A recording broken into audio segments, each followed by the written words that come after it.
గురుగారు, శ్రీకృష్ణ కరుణామృతం ఎవరు రచించారు? దాని ప్రాధాన్యత ఏమిటి?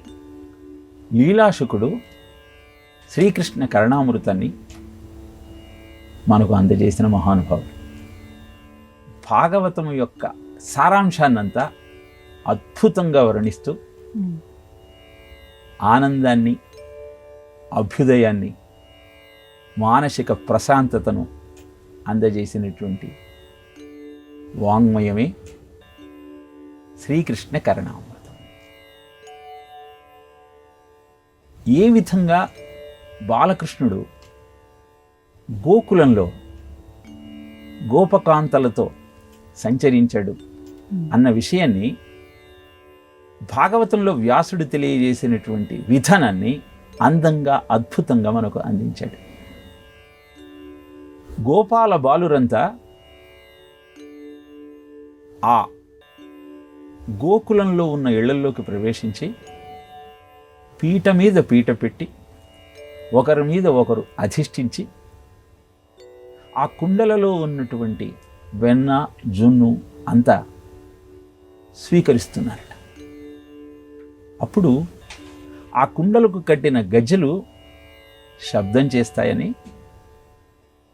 కృష్ణుడు వాటితో అన్నట్టు, మీరు శబ్దం చేయకండి, శబ్దం చేస్తే అంతా లేస్తారు, లేస్తే గొడవ అవుతుంది.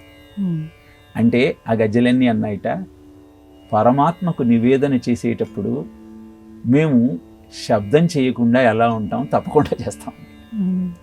అద్భుతమైన భక్తి తత్వాన్ని ఆవిష్కరించేటువంటి లీలాశుకుని యొక్క హృదయము తెలిసిన మరుక్షణం మన హృదయం ఆర్ద్రమవుతుంది.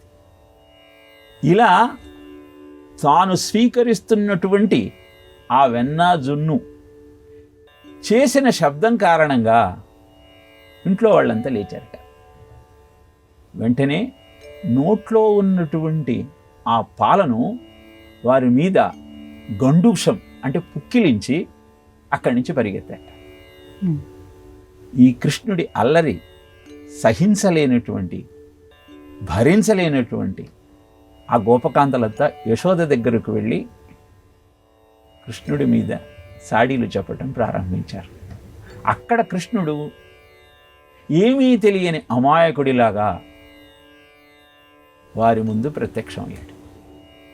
ఈ దృశ్యాన్నంతా అద్భుతంగా శ్రీకృష్ణ కరుణామృతంలో వర్ణించి మరీ మనకు తెలియజేశారు లీలాశుకుడు.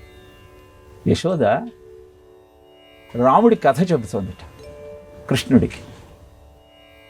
వెనకటికి దశరథరాజు కుమారుడైనటువంటి రామచంద్రమూర్తి అరణ్యవాసానికి వచ్చారు. ఆయనతో పాటు ఆయన భార్య, ఆయన తమ్ముడు ఇద్దరూ వచ్చారు.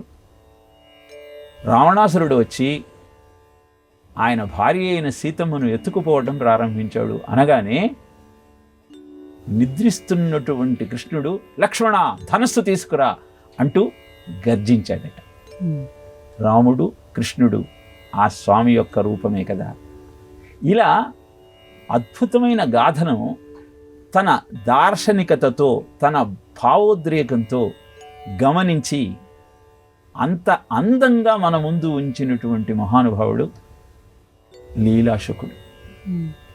అది ఈ కృష్ణాష్టమి పర్వదినాన తెలుసుకుంటూ, పాడుకుంటూ అద్భుతమైన జీవనానికి శ్రీకారం చుట్టే ప్రయత్నం చేద్దాం.